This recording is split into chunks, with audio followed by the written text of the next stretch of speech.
Okay, I'm awake now. Sorry. I'm sorry. I'm fully awake now.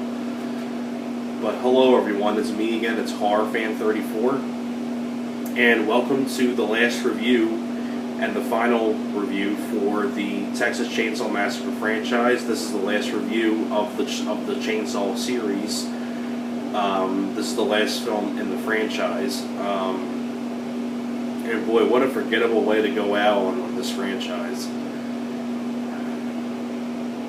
Of course, that review is on Leatherface, which came out in 2017. This movie, you know what it really is, though? This movie doesn't really feel like Texas Chainsaw Massacre. It really does not feel like a Chainsaw Massacre movie. It really kind of reminds me more of a Natural Born Killers mixed with Devil's Rejects. That's really, and I'd rather watch those two movies than this movie. Because, you know, the idea is that, and the one thing I did not care about this for either is because Chainsaw 3D for some reason made money, so then they wanted to do the director of Chainsaw 3D wanted to do a sequel to that, but it was never greenlit, and so they went with another prequel instead. This time it's the prequel to the original film. I'm going to ask you guys a question. Did anybody, you guys out there, did anybody ask for a prequel to the original? Anyone? Bueller? Nobody? Oh, okay. Well, neither did I. Why do we need a prequel to the original movie? Like, I don't care, because if you've seen my review for Texas Chainsaw the Beginning, I mean, I think that's a decent movie, but I just felt like the backstory to Leatherface wasn't much to run home about. You know, he finds it. How did he get the chainsaw? He just found it.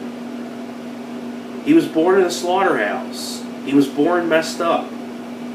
I kind of figured all that just by watching the remake before I watched the prequel. And this one, Leatherface's origin story again, and I just don't think there's much to it. So stop with this prequel stuff. It doesn't work. At least, you know, the beginning had guys like Arlie Ermy and has some really good gore and things like that. But, you know, this one, though, it's cool to see Stephen Dorff, who plays the sheriff, because basically the idea is that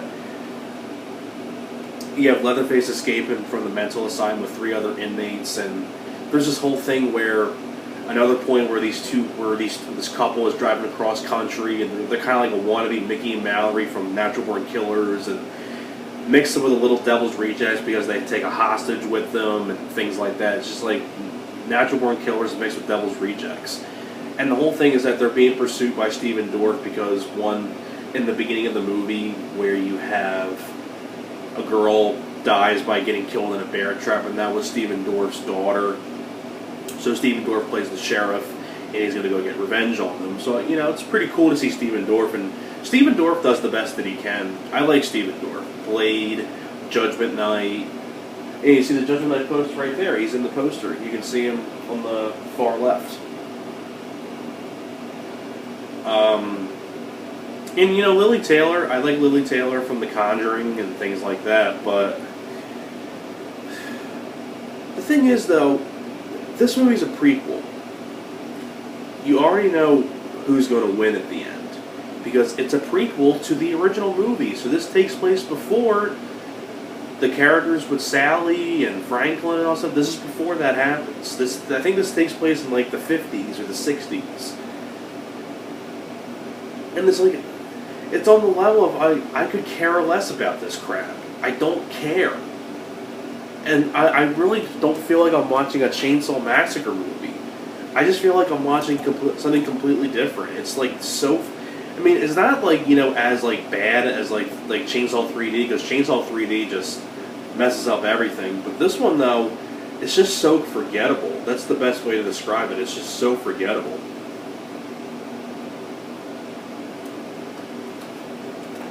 It's also one of those things, too, where You waste Stephen Dorff. You waste Lili Taylor. And, you know, it's got some decent gore effects here and there, but that's really all I can say about this film that's decent. I mean, it's not like it didn't make me as mad as like Chainsaw 3D, but this is like one of those rants where it's just forgettable. Like, there's nothing about this film that stands out to me. I think this is just a really sad way to cap off the series as of right now. I don't know if they're going to reboot it in the future or, you know, things like that, but I can't say much more about this film because it's so forgettable. I forgot most of the movie already. It's just like, it's like one of those movies where it's a prequel to the original and I don't care. Like, I don't know why, like, why did we need a prequel to the original film? The original film already got messed up already with a sequel for Chainsaw 3D. Now you're doing a prequel to the original. Like, why is this original classic has bad luck with crappy movies like Chainsaw 3D and this movie? I just don't understand it whatsoever. But, and you know what happens at the end? All the good guys die because it takes place before the original. So, whatever.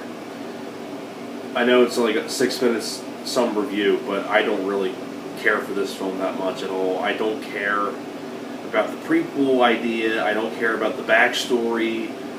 I don't care about the characters. Like, I like Stephen Dorff and things like that, but of course he dies because he's a good guy. Of course he dies because it's a prequel. I'm not saying much about the film because I think it's just a forgettable movie and I don't have much to say. So, that pretty much wraps up all the Chainsaw Massacre reviews. I hope you guys enjoyed my reviews of this series, and thanks for watching, and I will see you guys next time. You guys take care.